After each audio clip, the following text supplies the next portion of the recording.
Praise the Lord, dear brothers and sisters. நம்ம வாழ்க்கையில அநேக வாக்குத்தத்தங்கள் நம்ம பெற்றிருக்கிறோம். தேவ வசனத்தினாலும் சரி, ஊழியக்காரர்கள் மூலியமாக இருந்தாலும் சரி, வசனத்தை கொண்டு ஆண்டவர் அவருடைய திட்டத்தை உங்களுக்கு சொல்லுகிறார்.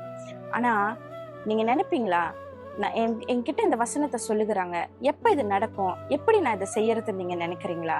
எந்த காலமாக இருந்தாலும் சரி, உங்களுக்கு குறித்த ஆண்டவர் சொல்லுகிற வாக்குத்தத்தம் அவரிடத்துல நீங்க ஒப்பு கொடுத்து அவருடைய சித்தத்தை செய்கிறவர்களாக நீங்க அவருக்கு காத்திருந்தீங்கன்னா கண்டிப்பாக அது நடக்கும். தாவீது ராஜா கிட்ட தேவாலயத்தை கட்டணும்னு ஆண்டவர் சொல்லுகிறார். ஆனா சாலமோனை கொண்டுதான் கட்டுவேன் என்று சொல்லுகிறார். அதே மாதிரி சாலமோன் காலம் வந்தப்போ ஏற்ற நேரத்துல சாலமோனை கொண்டு அந்த தேவாலயத்தை தேவன் கட்டினார்.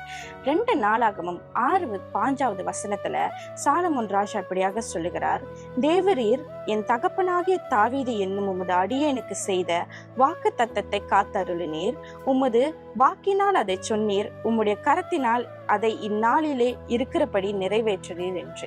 கர்த்தரும் உங்க வாழ்க்கையில வாக்கு தத்தத்தை சொன்னவர் கண்டிப்பாக அந்த வாக்கு தத்தை நிறைவேறும் அளவும் உங்களை வழி நடத்துவார்.